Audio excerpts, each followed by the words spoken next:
chapter 15, verse 58. It says, "Therefore, my beloved brethren, be ye steadfast, unmovable, always abounding in the work of the Lord. For as much as you know that your labor is not in vain in the Lord." And next book, no? Colossians chapter 4, verse 6. "Let your speech be always with grace, seasoned with salt, that ye may know how ye ought to answer every man." Praise God. Muli hinihiling ko sa inyo mga kapatid ang inyong tenga. Sa mga oras na ito, marami po tayong matututunan, mga prinsipyo na ituturo sa atin ng Panginoon. Paalala, pang sa ganoon, tayo po ay patuloy na lumakad sa Panginoon ng may kaayusan, at bilang isang Kristiyano, mga kapatid. Praise God. Lord Jesus, hallelujah. Basbasan mo po, Panginoon, ang pagkabasa ng iyong mga salita. Anoint the speaker and the hearer of your word. Lord, ang iyong banal na salita, Panginoon, nawa ay tumimo sa aming puso. Magbigay sa amin ng kaunawaan, kapayapaan, Panginoon, at paalala sa bawat isa sa amin. Revelation, Panginoon, na naman po ang inihanda mo sa hapong ito, Panginoon. Ito po'y aming pagsasalu-saluhan. Lord God, buksan mo po ang aming puso at isipan at bigyan mo kami ng makalangit na pangunawa sa mga sandaling ito. Binabalik po namin sa iyo ang papuri at pasasalamat, O Diyos, sa iyong makapangyarihang pangalan. In Jesus' name we pray. Amen. Praise God. Palakpakan natin muli ang Panginoon at maaari na po kayong makaupo. Praise God. So sa hapong ito, mga kapatid, I'm gonna preach and teach, Paghaluin natin, mga kapatid. Preach and teach, Mangaral ako dito, mga kapatid, at the same time, magtuturo rin ako sa inyo ng mga principle. Praise God. So, we will talk about consistency. The title of our message today, it's a question of consistency. Now, somebody say, consistency. Right? So, para makuha ko lang yung attention ng mga kapatid, kailangan mag-respond din tayo sa nagsasalita dito, mga kapatid. Praise God. So, consistency means, ano ibig sabihin? The quality of always behaving, acting, or happening in the same way. In other words, you have had a constant personality since the beginning. Mula sa umpisa, walang pagbabago.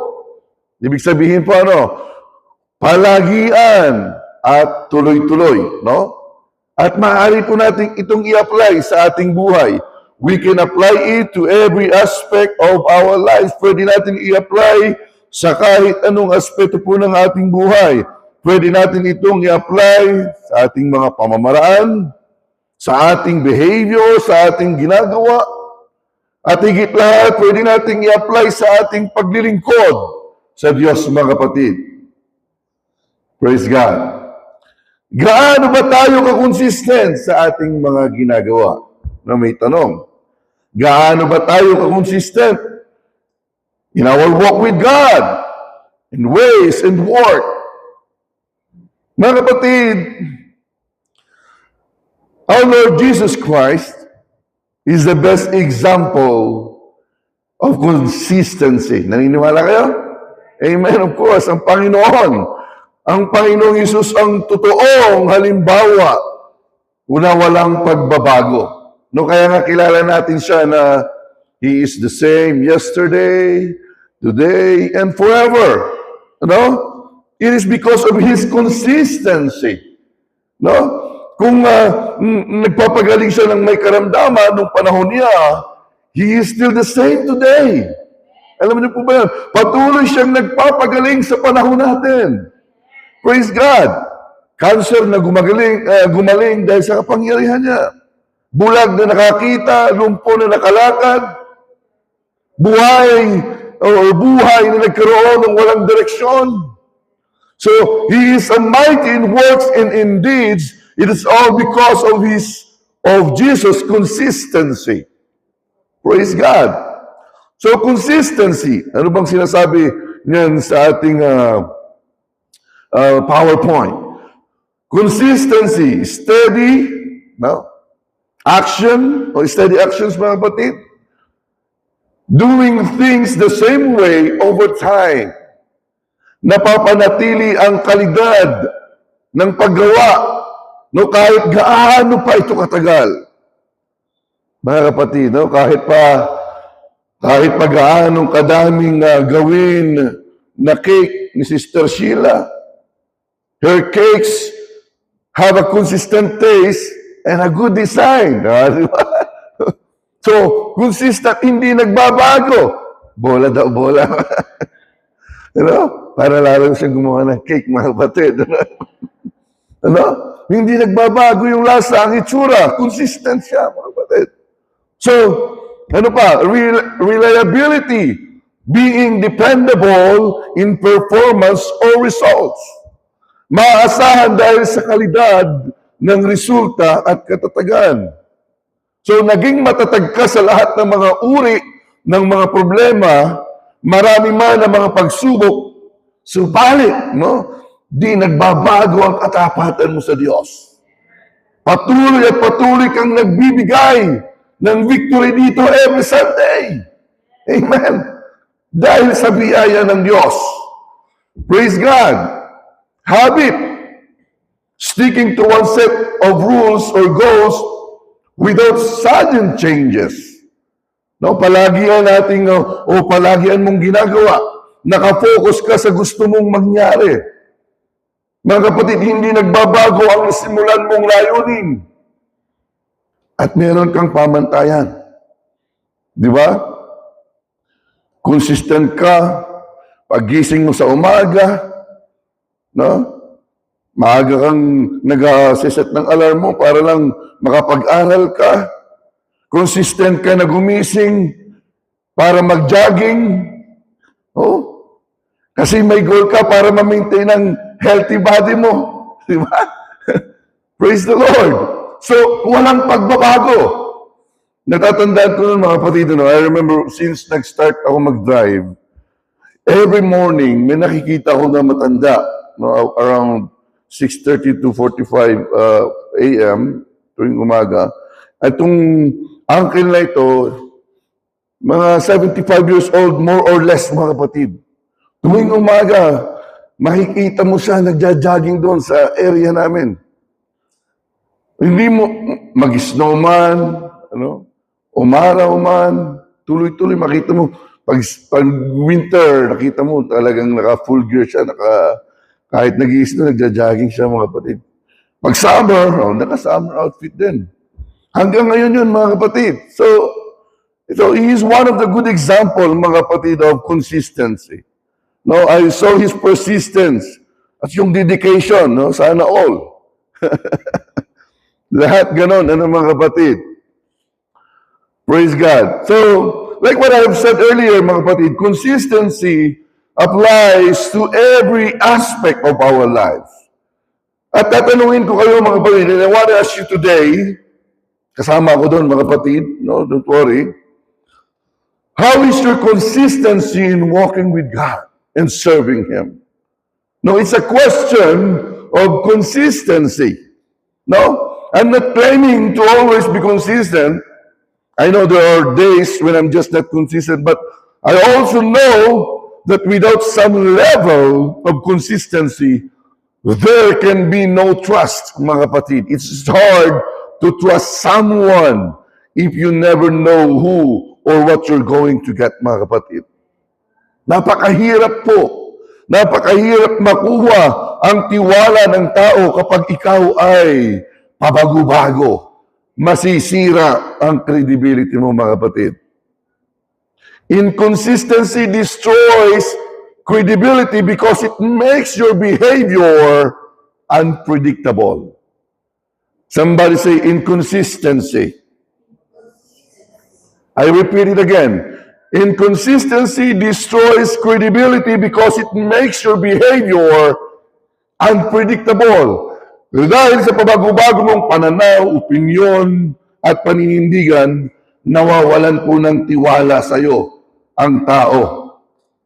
At dahil sa asal mo, nabanggit kanina yan sa ating binasa, or because of your behavior, buti na lang sa Pilipinas, mga kapatid, itinuturo yung GMRC, ano?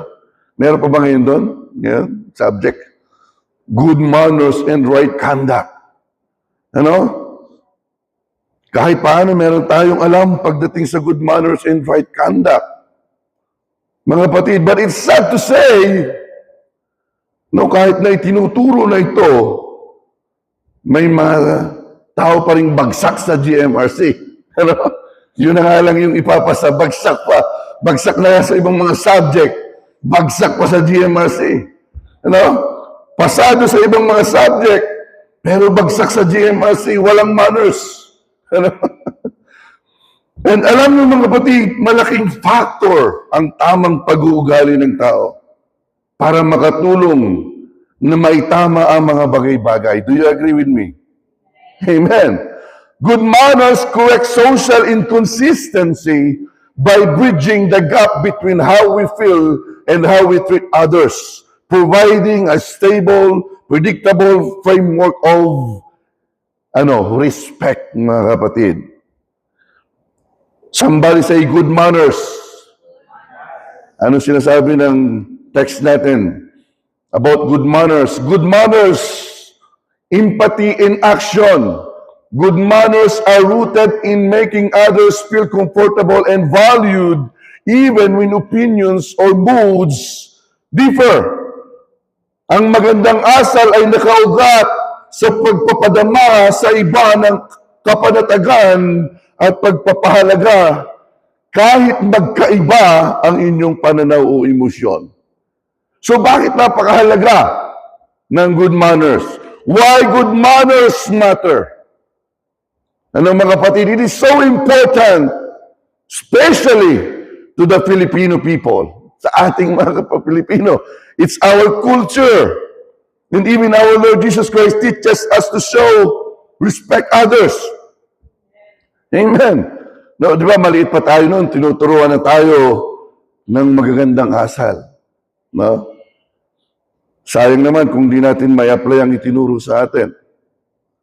We should value others and show them honor, and we should help them see that they were valuable enough for Jesus to give His life for. Living with honor reminds us of who we really are, who God is, and how much He loves those around us. Again, why good manners matter? Ano sinasabi diyan? It proves that you value other people's feeling and opinion. No? Respeto sa damdamin. Iginagalang mo ang nararamdaman ng iba nang hindi ipinipilit ang iyong opinion. Anong sabi ni Philippians 2:4? Look not every man on his own things, but every man also on things of others. Let this mind be in you, which was also in Christ Jesus. No? Sa Tagalog, huwag tingnan ng bawat isa sa inyo ang kanyang sarili, kundi ang bawat isa naman ay sa iba't iba o sa iba, no? Magkaroon kayo sa inyo ng pag-iisip na ito'y na kay Kristo Jesus. Di naman, no? Show good manners. Ganon din ang pag-iisip ng Panginoong Jesus, no? So dapat maging tayo mga kapatid, consistent tayo sa asal na itinuturo sa atin, no? Maging aral ng Panginoong Jesus. Amen. Ganon din ang turo ng Panginoon. What we can learn from this principle. Anong matutunan natin? Anong natutunan natin? The Bible teaches us to respect the feelings, needs, and dignity of others through humility, empathy, and kindness. So, matuto tayong gumalang sa kapwa, no? Lalo na sa mga nakatatanda sa atin. That's our Filipino culture, mga kapatid. Tandaan po natin yan. Pero nakakalungkot, unti-unting nawawala ang culture na yan. No, when I was a kid, sabi palagi ng nanay ko, kapag matanda sa iyong kausap mo, show respect to them. That's the golden rule. Igalang mo sila pag matanda yung kausap mo. Praise God. Kaya sabi ng Panginoon Jesus in Matthew 7:12, in Luke 6:31, Jesus said, do to others what you would have done to you. Treat people with fundamental fairness and respect. Sabi niya ng Panginoong Jesus. Number 2, the ability to understand and share feelings or the feelings, mood, or perspective of other person. Pangunawa o pag-unawa, empathy. Inilalagay mo ang iyong sarili, the ability to understand and share the feelings, mood, or perspective of another person. Inilalagay mo ang iyong sarili sa kalagayan ng iba para maintindihan ang kanilang mood o pananaw. So, matuto tayong, mga kapatid, makisimpatya sa nararamdaman ng ating kapatid. Galatians 6:2, be ye one another's burden, bear ye one another's burdens, and so fulfill the law of Christ. So, it is directs believers to support one another by carrying heavy burdens. Ganun din ang sinasabi sa 1 Peter 3:8, Colossians 3:12. Encourage unity, tenderheartedness, and clothing oneself with compassion and kindness. Ephesians 4:32 urges kindness and forgiveness, mirroring God's forgiveness in Christ. So what we can learn from this principle, it teaches us to have compassion and be kind to others. Are you following me, mga kapatid? Amen. Comfort, number 3. Or kapanatagan. You use gentle speech to avoid conflict and maintain good relationships. Ganda nito, mga kapatid, Gumamit ka ng mahinahong pananalita upang maiwasan ang alitan at panatilihin ang maayos na ugnayan. Ano sabi ng Colossians 4:6? Let your speech always, mga kapatid, always, sinasabi diyan. Hindi depende, Hindi depend on your mood. Hindi depend on your, nakaharap mo, Sabi niya, let your speech always be gracious, alam mo ba, mga kapatid, you know what? Every words na lumalabas sa bibig natin, sumasalamin po yan sa pagkatao natin. Amen. Hindi yan sa kausap mo. Sumasalamin yan kung sino ka, kung ano yung ipinakikita mo. O yan nga sinasabi dito, let your speech always be gracious, seasoned with salt, so that you may know how you ought to answer each person. Ano sa Tagalog? Ang inyong pananalita naway laging may biyaya, nang magkalasang asin upang inyong nalalaman kung ano ang nararapat ninyong sagot o isagot sa bawat isa. Tanungin natin yung sarili natin, Mahinahon ba ako makipag-usap? Kasama ko doon, mga kapatid.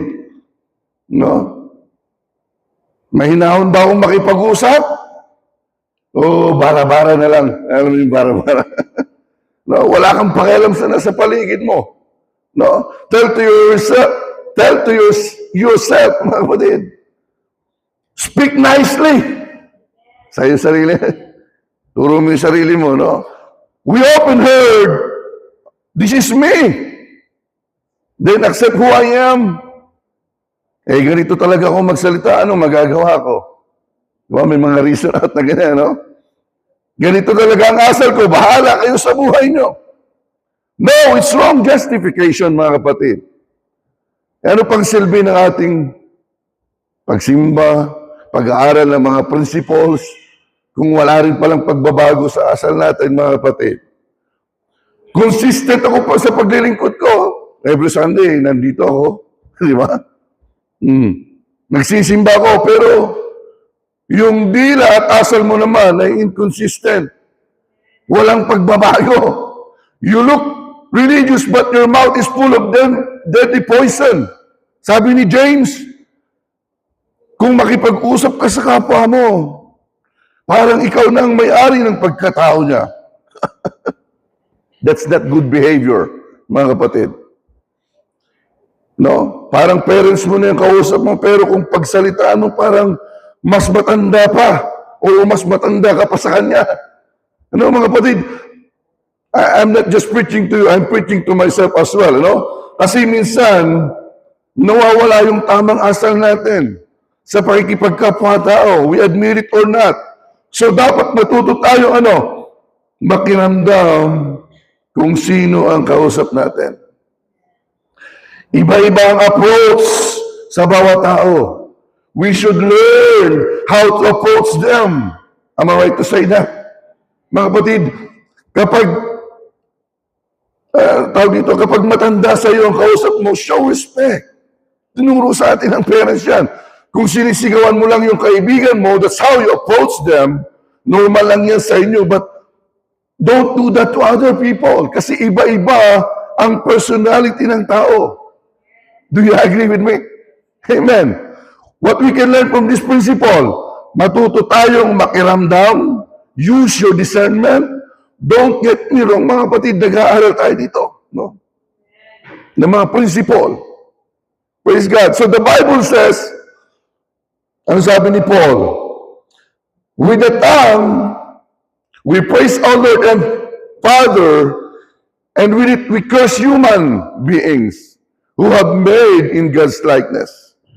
So out of the same mouth come praise and cursing.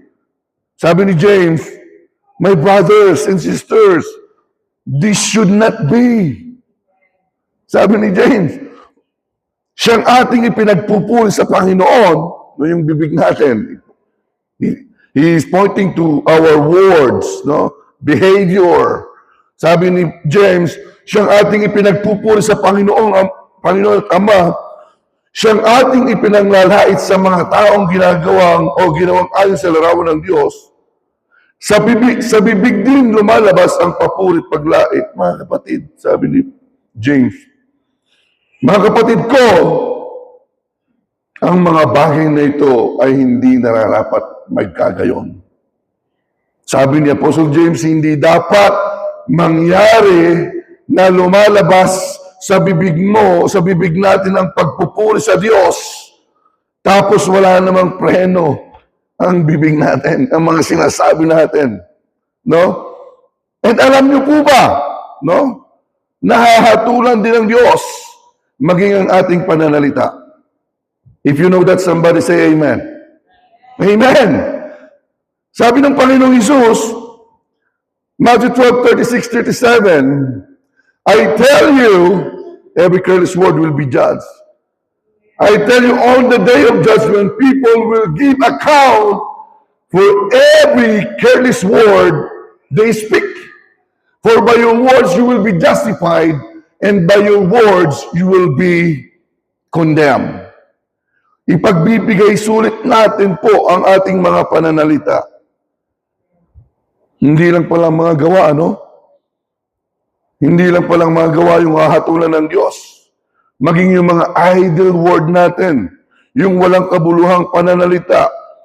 By your words you will condemn. No? Yung mga ginagawa natin, yung mga sinasabi natin, careless words, ay ganun din. So kaya bago tayo magbitaw ng salita sa kapwa, isipin muna natin. No, isipin natin mabuti bago ito sabihin. So at ito po, ang tao ay makikilala natin. Saan? The way they talk?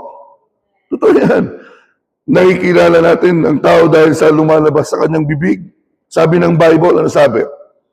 Sabi ng Biblia, dahil kung anong lumalabas sa bibig niya, ayun din ang laman ng puso niya. Proverbs 23:7. As he thinketh in his heart, so is he. Di ba? Kung anong nasa puso niya, ay ganun siya. So what we can learn from this principle, it teaches us to use what? A right word. Tamang salita. Pwede naman magsalita. Tama naman mga kapatid. So, talk nicely. Let your speech always be gracious. So it's a question of consistency. So Jesus is our model of consistency. If Jesus is anything, He is consistent. So, it's at least in part why we trust Him. Sabi dito, the Jesus who gave sight to the blind is the same Jesus who fed the 5,000. Amen? Is the same Jesus who healed the Roman centurion's daughter. Is the same Jesus who gave living water to the Samaritan woman. Amen. Is the same Jesus who set free the woman caught in adultery. Is the same Jesus who forgave the thief on the cross. So He doesn't change, mga kapatid. He was or what He is about even when He talks to the Pharisees. Or to Governor Pontius Pilate or King Herod. But that doesn't mean He always got it right or that consistency for Jesus was easier than it is for us. Sabi ng nanay niya, Mary says to Him, they have no wine. No, do you remember what He said to her? Woman, what concern is that you and to me? Sabi ng Panginoong Hesus, my hour has not yet come. Hindi pa dumadating ang oras ko. But then, He corrected his inconsistency and the water became wine. Masinin po natin, kaagad-agad itinuwid ng Panginoon ang kanyang sinabi kay Mary at ipinag-utos na sila ay kumuha ng tubig at ginawa niya itong wine. And after calling the Canaanite woman a dog, tinawag niya yung Canaanite na babae na isang dog, aso, and refusing to heal her daughter, Jesus reclaimed His consistency and the woman's daughter has healed instantly. Matthew 15:28. And in the Garden of Gethsemane, Jesus struggled with His consistency and what it would demand of Him. Ano sabi ng Panginoon? Kahit ang Panginoon ay nag-struggle din. At sinabi niya kung hanggat maaari ay ilagpas sa Kanya yung sarong. Ano yung sarong?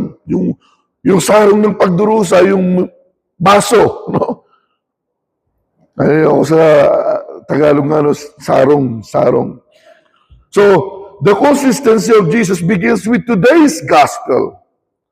He has just come out of the wilderness where He faced and overcame temptation to be inconsistent.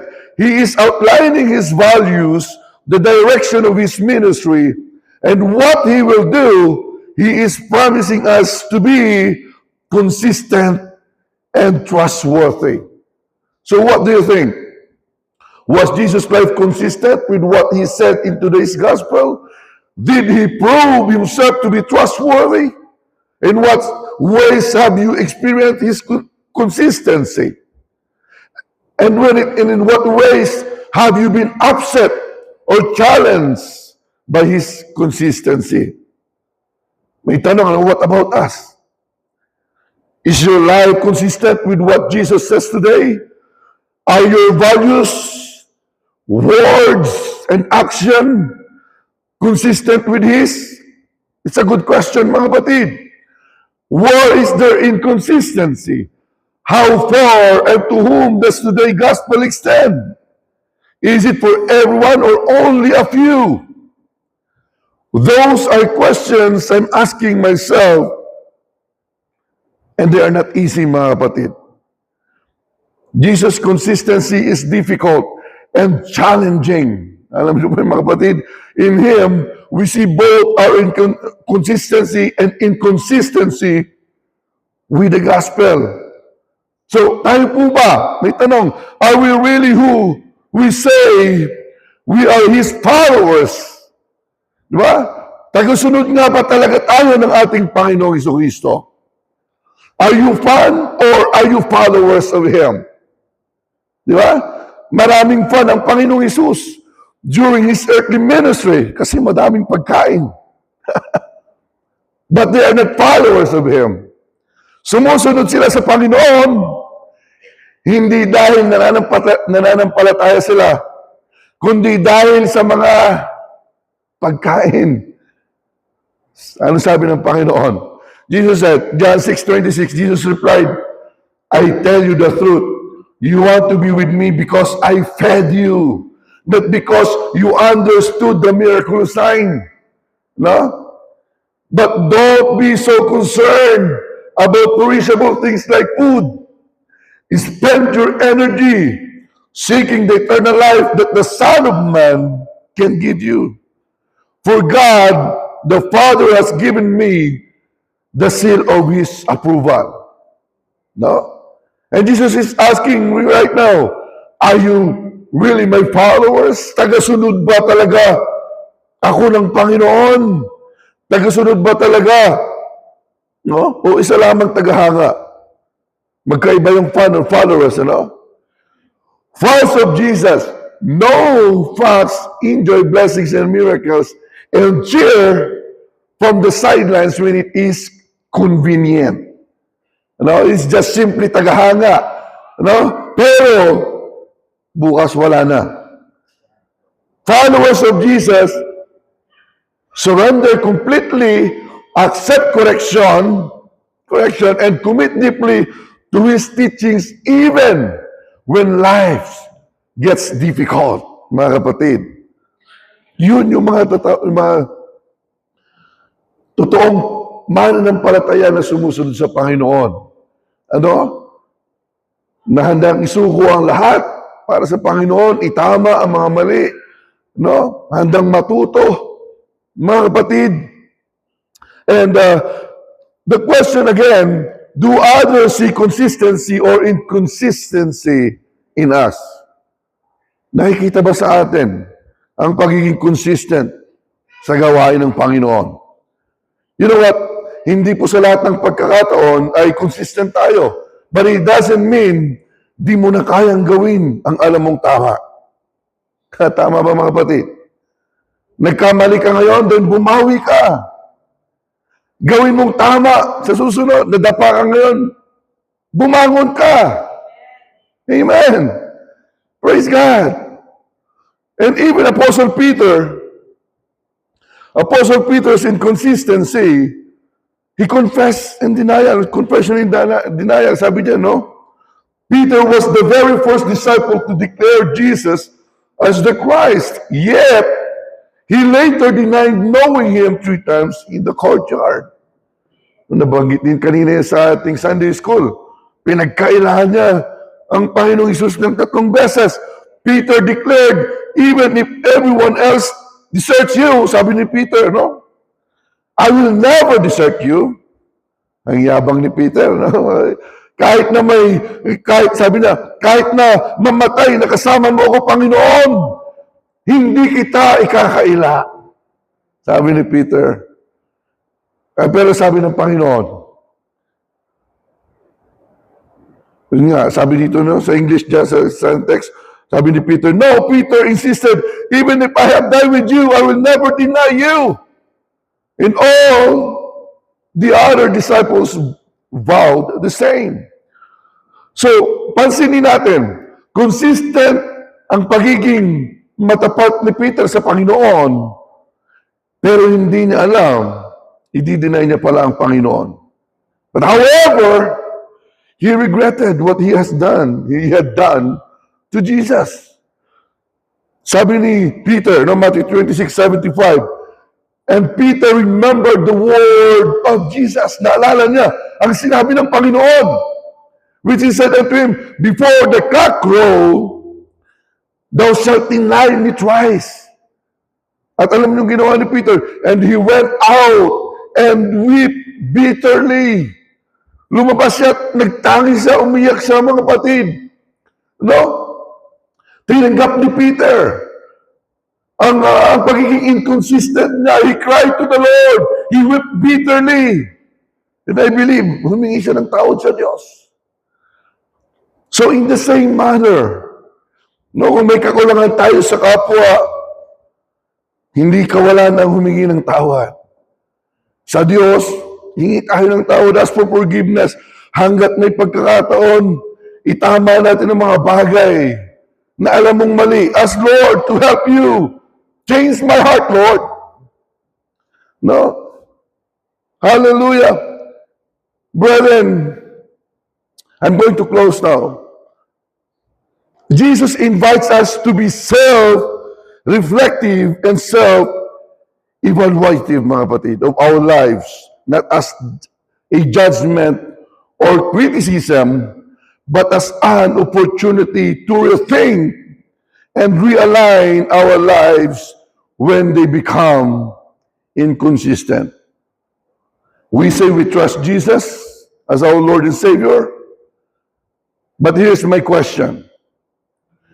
Do you and I trust Him enough to make our lives and word consistent with His gospel? Do we? Biblical consistency in our walk, living daily by faith, love, and the Spirit, rather than fluctuating with our emotions. Galatians 5:25, 2 Corinthians 5:7. Panatilihin po natin ang pamumuhay na may pananampalataya at pagmamahal sa Diyos. Amen. At hindi po dapat ito nagbabago. So consistency in our ways, maintaining unwavering personal integrity, honesty, and character alignment in every daily choice. Proverbs 11 verse 3 and 1 Corinthians 15:58. Panatilihin natin ng maayos ang ating integrity, katapatan at ang katangian na ayon sa araw-araw na ating pagpapasya, mga kapatid. And last, consistency in our walk. Remaining steadfast and immovable in spiritual devotion, prayer, and serving God without growing weary. Acts 2:42 and 1 Corinthians 15:58. And our text natin, mga kapatid, 1 Corinthians 15:58, therefore, my beloved brethren, be ye steadfast, unmovable, always abounding in the word of the Lord, mga kapatid. Hallelujah. Shall we stand, mga kapatid? Alam ko, madami tayong mga points na narinig, ano?